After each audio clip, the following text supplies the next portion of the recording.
KS furniture house में Diwali furniture carnival पे पाएं अप टू 60% का discount. KS furniture house. Doctor Farooq Abdullah साहब के घर पर हैं हम, नेशनल कॉन्फ्रेंस के एक बड़े दिग्गज नेता, और उनके साथ साथ मेरे साथ अभी बातचीत करने के लिए चंद्रमोहन शर्मा जी हैं जो कि वाइस प्रेसिडेंट हैं नेशनल कॉन्फ्रेंस के। चंद्रमोहन शर्मा जी, किस तरीके से आप देखते हो इस समय जो जोश आज के कार्यकर्ताओं में देखने को मिला, किस तरह जोश देखते हो और आने की रणनीति किस तरह से देखते हो? देखो, जो कुछ लीडर यहाँ से चले गए, उनका ये मैसेज था कि हम पार्टी से चले जाएंगे तो शायद पार्टी जम्मू शहर में ख़त्म हो जाएगी, लेकिन ऐसा नहीं हुआ। उनके जाने से जो लोग दबे हुए थे, जो लोग बड़ी देर से बाहर नहीं निकल रहे थे, उनको ये मौका मिला कि आज हम डॉक्टर फारूक अब्दुल्ला का साथ दें। डॉक्टर फारूक अब्दुल्ला और उमर अब्दुल्ला का साथ देना बीजेपी से बेहतर है, क्योंकि बीजेपी में डिवाइडेड रूल है। हिंदू को मुसलमान के साथ, मुसलमान को सिख के साथ, सिख को ईसाई के साथ लड़ाना। लेकिन नेशनल कॉन्फ्रेंस शेर कश्मीर की ये क़यादत में, फारूक अब्दुल्ला साहब और उमर अब्दुल्ला साहब की क़यादत में, ये इन्होंने हमेशा सिखाया कि सबको साथ लेकर चलो।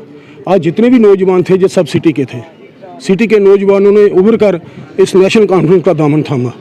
जो पीछे हो गए थे किसी वजह से, उन्होंने यही समझा कि बीजेपी से बेहतर है कि हम नेशनल कॉन्फ्रेंस का फारूक अब्दुल्ला साहब, उमर अब्दुल्ला साहब का साथ दें, और हमारे जो नए प्रोविंशियल प्रेसिडेंट बने हैं रतन लाल गुप्ता जी, उनका साथ दें, क्योंकि ये सबको लेकर चलते हैं। इसलिए उन्होंने इस पार्टी का साथ दिया कि ये सबको लेकर चलते हैं। बाकी देवेंद्र सिंह राणा जी की बात करें, हमने उनसे भी बातचीत की थी। उन्होंने कहा कि चाहे मैंने पार्टी बदली है, लेकिन व्यक्तिगत तौर पर मेरे रिश्ते फारूक साहब से, उमर साहब से अभी भी बेहतर ही हैं।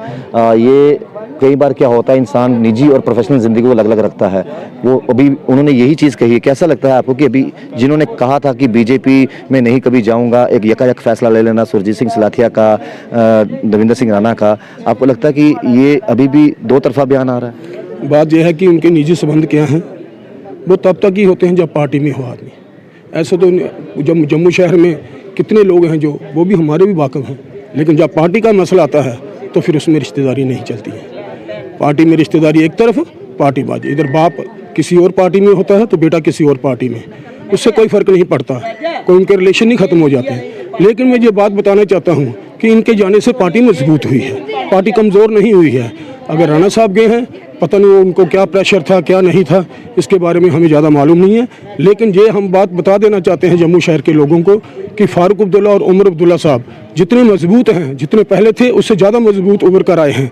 क्योंकि 1996 में, 90 से लेकर 96 तक जो सेंटर में गवर्नमेंट थी, उन्होंने 6 साल इलेक्शन नहीं होने दिए थे, लेकिन जब इलेक्शन हुए तो ये पार्टी उभर कर 2/3 मेजॉरिटी में आई। उस वक्त वो देखना चाहिए, ये जो लोग दबे हुए हैं, ये अब वोट की जब बारी आएगी तब देखना कि वोट किसको ज़्यादा मिलता है। उससे सबसे ज़्यादा वोट नेशनल कॉन्फ्रेंस को ही मिलेंगे। लोग आज भी, व्यापारी तबका हो, कोई छोटा रेडी वाला हो, कोई और ट्रांसपोर्टर हो, सब परेशान हैं, बुरी तरह परेशान हैं, लेकिन चुप हैं। क्या करें, अगर इनके खिलाफ बोलते हैं तो ये अंदर ठोक देते हैं। डीडीसी इलेक्शन की बात करें तो एनसी को काफ़ी प्यार मिला था, लेकिन बीजेपी ढोल बजाते आई है कि देखिए हमें सबसे ज़्यादा मैंडेट मिला, ये हुआ। देखो, श्रीनगर से बीजेपी को कोई मैंडेट नहीं मिला। जम्मू से अगर 3 सीटें उन्होंने 6 नेशनल कॉन्फ्रेंस में मिली, नेशनल कॉन्फ्रेंस के बराबर में खड़ी है, जबकि वो नेशनल लेवल की पार्टी है, ये स्टेट लेवल की पार्टी है, लेकिन फिर भी उससे ज़्यादा वोटों की गिनती आप करो तो उससे ज़्यादा वोट नेशनल कॉन्फ्रेंस लेकर अपने डीडीसी के 6 मेंबर बनाए। उन्होंने अगर 6 बनाए तो हमने भी 6 बनाए, कोई उनसे कम नहीं है हम। लेकिन आने वाली इलेक्शन में आप देखेंगे कि क्या होगा। अमित शाह जी का दौरा है, 24 तारीख को संबोधित करेंगे, किस तरीके से वो देखते हो? क्योंकि बड़े जोशो शोशों के साथ देखने को मिला कि महारैली का उन्होंने कहा कि हम होंगे, किस तरीके से देखते हो अमित शाह का दौरा? जम्मू शहर है, जम्मू शहर में लोग देखो दो कि एक दूसरे के साथ चले जाते हैं, लेकिन जो पार्टी का वर्कर होगा वो कभी नहीं जाएगा। जम्मू शहर के आप ऐसे कहीं चौक में खड़े होकर 4 नारे लगा दो तो वहाँ पर भी सैकड़ों लोग इकट्ठे हो जाएंगे देखने के लिए। ये तमाशबीन लोग होते हैं, आधे तो तमाशा देखने के लिए जाते हैं। कुछ लोग जो अपने, अगर इनको इतना ही प्यार है तो इन्होंने पूरे जम्मू प्रोविंस में गाड़ियाँ भेजी कि लोगों को इकट्ठा करो। कहते हैं जी 1 लाख की गैदरिंग का है। आज ही अखबार में आया हुआ था शायद अमर उजाला में कि वहाँ पर 20,000 से ज़्यादा कैपेसिटी नहीं है। 1 लाख कहाँ से लाना है? 1 लाख लोग कहाँ से लाएंगे, कहाँ रखेंगे? 16,000 कुर्सियाँ लगी हैं वहाँ। 16,000 कुर्सियाँ लगी तो कुर्सियाँ पूरी होंगी ना, उसके बाद तो नहीं कुछ हो सकता। लेकिन मेरी बात ये आप याद रखना कि आने वाले टाइम में जब इलेक्शन होगी, ये इलेक्शन क्यों नहीं करवा रहे, फिर क्यों इलेक्शन के पीछे पीछे हट रहे हैं? ये इलेक्शन करवाएं आज, इनको खुद ही पता चल जाएगा कि हमारे, इसलिए नहीं करा रहे हैं, इनको पता हमें वोट नहीं मिलना है। अगर इनको वोट मिलना होता तो ये इलेक्शन कब के कराते।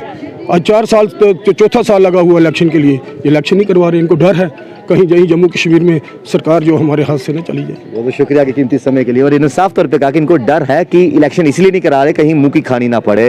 और अगर यहाँ पर जिस तरीके से भारतीय जनता पार्टी लगातार बोलते आई है कि अमन और शांति है 5 अगस्त 370 और 35 के खात्मे के बाद 5 अगस्त 2019 के बाद, तो फिर ये जो घटनाएं सामने कुछ दिनों से देखने को मिल रही हैं, आखिरकार क्यों, ये आम जनता सवाल जानना चाहती है। और सवाल आखिरकार पूछे किससे? जब पूछे जाते हैं तो गुणगान सीधा ठिकरा फोड़ा जाता है कि पाकिस्तान ये कर रहा है, पाकिस्तान वो कर रहा है। चलो वो रहा सिक्योरिटी की बात है, हमारी सिक्योरिटी फोर्सेस सक्षम हैं उनको जवाब देने के लिए, लेकिन जो एक गरीब तबका उम्मीद लगाकर बैठा है उनका क्या होगा, उनके जवाब कौन देगा? आप देखते रहिए न्यूज़ 19। पारस के साथ राहुल खत्री, न्यूज़ 19 के लिए।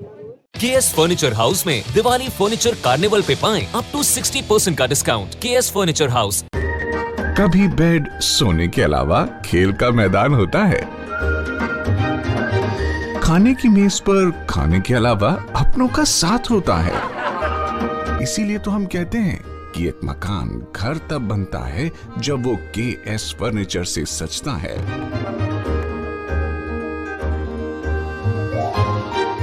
रिश्तों की मिठास का एहसास केएस फर्नीचर के साथ।